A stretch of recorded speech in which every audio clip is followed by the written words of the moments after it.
नमस्कार दोस्तों, स्वागत है आपका study for life YouTube channel में। मॉडल आंसर की श्रृंखला में जो इम्पोर्टेंट मॉडल आंसर हैं उन पर हम बात कर रहे थे। आज हम बात करेंगे कामायनी के दर्शन पर।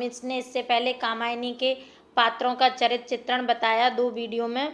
मनु, इड़ा और श्रद्धा का चरित्र चित्रण आपके साथ डिस्कस किया। आज हम कामायनी का दर्शन बताएंगे, कामायनी के दर्शन पर बात करेंगे और ये सेकेंड यूनिट के टॉपिक हैं जो आपके लिए बहुत इम्पॉर्टेंट हैं। बहुत लोगों को समस्या हो रही है कि शुरुआत कैसे करें, भूमिका कैसे लिखें, निष्कर्ष कैसे लिखें, तो वो लोग ये वीडियो देखकर अपनी समस्या दूर कर सकते हैं। तो वीडियो को पूरा देखिएगा। और साथ ही हम बहुत जल्दी आजकल में बिहार का जो 67वीं देने वाले हैं उनके लिए पीटी और मेंस में भी जो फैक्ट चाहिए वो मैप के थ्रू आपको बिहार का एक परिचय, बिहार से रिलेटेड जो भी फैक्ट हैं उन पर बात करेंगे। तो बहुत जल्दी वो वीडियो लॉन्च होगा। और आज हम बात करेंगे कामायनी पर। हिंदी का ये वीडियो है। और अगर आपको टेस्ट सीरीज ज्वाइन करनी है तो आज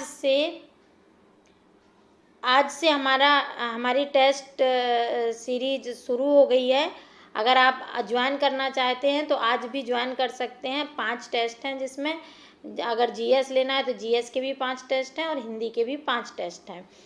और इसके बाद 67वीं का भी आंसर राइटिंग प्रैक्टिस करवाने का प्रोग्राम लॉन्च कर दिया है, तो वो भी 15 जुलाई से स्टार्ट हो जाएगा। तो अगर आप लोग उसमें एडमिशन लेना चाहते हैं तो ले सकते हैं। आइए हम बात करते हैं कामायनी के दर्शन पर। आपने हमारा चैनल सब्सक्राइब नहीं किया है तो प्लीज़ इसे सब्सक्राइब कर लीजिएगा, बेल आइकन दबा दीजिएगा और वीडियो को लाइक और शेयर करते रहें। कामायनी का दर्शन, इस पर बहुत बार प्रश्न पूछा गया है और पूछा जाता है, आप देखिएगा। कामायनी छायावादी युग की श्रेष्ठतम महाकाव्यात्मक कृति है। कोई महाकाव्यात्मक रचना चाहे जैसे युग में प्रस्तुत की जाए, वह अपनी समकालीन समस्याओं का प्रभाव तो ग्रहण करती ही है। इससे अधिक वह तत्कालिकता से परे जाकर जातीय जीवन तथा सांस्कृतिक मूल्यों को भी स्वायत्त करती है। कामायनी ऐसी रचना है जो भारतीय दर्शन में निहित जीवन मूल्यों को अत्यंत प्राचीन कथानक के माध्यम से जीवन परिप्रेक्ष्य में प्रस्तुत करती है। दर्शन महाकवि प्रसाद का जीवन दर्शन बनकर ही कामायनी में प्रविष्ट हुआ है। अगला पैराग्राफ है, कामायनी में व्यक्त मूल दर्शन आनंदवाद है। इसके अनुसार जगत महाचिति ब्रह्म की शक्ति, महाचिति का मतलब ब्रह्म की शक्ति का कार्य नहीं बल्कि उसकी अभिव्यक्ति है। चूंकि महाचिति लीलामय व मंगलमय है, इसलिए जगत भी मंगलमय है और उसके प्रति अनुराग होना स्वाभाविक है। कोटेशन, कर रही लीलामय आनंद महाचिति सजग हुई सी व्यक्त, विश्व का उन्मीलन अविराम इसी में सब होते अनुरक्त। इस दर्शन के अनुसार मनुष्य की मूल समस्या विषमता है, जिसका तात्पर्य है इच्छा, क्रिया तथा ज्ञान में समन्वय का अभाव। जब व्यक्ति विषमता की स्थिति में होता है तो उसका जीवन दुखों से भरा होता है। यथा ज्ञान दूर कुछ क्रिया भिन्न है, इच्छा क्यों पूरी हो मन की। मतलब ज्ञान तो दूर की बात है, कुछ क्रिया भिन्न है। जो हम चाह रहे हैं, जो हमारी इच्छा है, उसके अनुसार हम कर्म नहीं कर रहे हैं, तो फिर कैसे इच्छा मन की पूरी होगी। एक दूसरे से ना मिल सके, यह विडंबना है जीवन की। इस विषमता की स्थिति से मुक्त होकर मनुष्य को जिस स्थिति में पहुंचना है वह समरसता की है। यह वह स्थिति है जहां इच्छा, क्रिया और ज्ञान समन्वय की स्थिति में होते हैं और आनंद की उपलब्धि होती है। कामायनी के अंत में समरसता और आनंद की स्थिति स्पष्टता दिखाई देती है। समरस में जड़ या चेतन सुंदर साकार बना था, चेतनता की एक बिलस्ती आनंद अखंड घना था।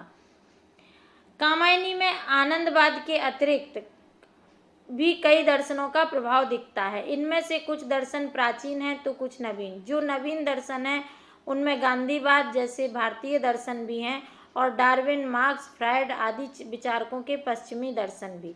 इन दर्शनों का संक्षिप्त विवेचन इस प्रकार है। क्षणवाद, क्षणवाद वह दर्शन है जिसके अनुसार प्रत्येक वस्तु का अस्तित्व क्षण मात्र के लिए होता है। प्रसाद के अनुसार मनुष्य का जीवन भी क्षण के रूप में ही है, क्योंकि हर क्षण परिवर्तन हो रहा है। जीवन तेरा क्षुद्र अंश है, व्यक्त नीलघनमाला में, सौदामिनी संधिसा सुंदर, क्षण भर रहा उजाला में। सौदामिनी मतलब बिजली, जो बादल में बिजली चमकती है। गांधीवाद दर्शन। गांधी का दर्शन अहिंसा और हृदय परिवर्तन की धारणाओं से संरचित हुआ है। कामायनी में श्रद्धा का चरित्र मूलतः गांधीवादी मानसिकता का ही प्रतीक है। वह मनु का हृदय परिवर्तन करती है। वह हिंसा की भी पक्षधर है। मनु के हिंसा यज्ञ में संदर्भ में उसका पशुओं के हित में तर्क है। ये प्राणी जो बचे हुए हैं इस अचला जगती के, इनके कुछ अधिकार नहीं क्या? ये सब ही हैं फीके। ये आज भी पर्यावरण पे लागू होता है कि जो प्राणी अन्य प्राणी है मनुष्य के अलावा, उनका भी इस प्रकृति पे अधिकार है, सिर्फ आप मनुष्य का ही नहीं। फ्रायड का चिंतन। सिगमंड फ्रायड का दर्शन है मनोविश्लेषणवाद कहलाता है। इसके अनुसार मनुष्य की व्याख्या मूलतः उसके काम चेतना के आधार पर होती है। यह दावा करना कठिन है कि प्रसाद पर फ्रायड का प्रभाव था या नहीं, किंतु कुछ आलोचकों ने उनके कामाध्यात्मवाद पर इसकी छाप देखी है। काम आध्यात्मवाद का अर्थ है कि आध्यात्मवाद का मार्ग काम चेतना के विरुद्ध नहीं है, अपितु काम चेतना स्वयं आध्यात्म की उपलब्धि का ही मार्ग है।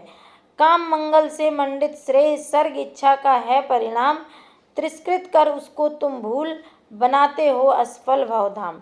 मार्क्सवाद का प्रभाव। कामायनी पर मार्क्सवाद का भी प्रभाव है। आचार्य शुक्ल ने भी माना है कि कामायनी में वर्ग संघर्ष की दबी हुई अनगूंज सुनाई पड़ती है। विषमता की पीड़ा से व्यस्त हो रहा स्पंदित विश्व महान। डार्विन का दर्शन। विकासवाद का सिद्धांत दिया था डार्विन ने। स्पर्धा में जो उत्तम ठहरे वे रह जावें, संस्कृति का कल्याण करें, शुभ मार्ग बतावें। ये उदाहरण डार्विन को सिद्ध करता है। डार्विन कहते हैं कि स्पर्धा में जो जीत जाएगा वही रहेगा, और जो नहीं सरवाइव कर पाएगा वो नहीं बचेगा। तो ये उदाहरण उसी का है कि स्पर्धा में जो उत्तम ठहरे वे रह जावें, संस्कृति का कल्याण करें, शुभ मार्ग बतावें। निष्कर्ष है।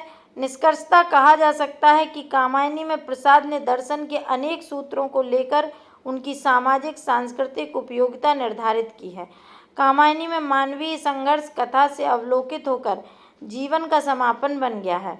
कामायनी जीवन की संपूर्णता में समझने और अंकित करने की महाकाव्यात्मक निष्पत्ति है। तो ये कामायनी से संबंधित था, कामायनी के दर्शन से। आप लोग इसे देखिएगा। धन्यवाद।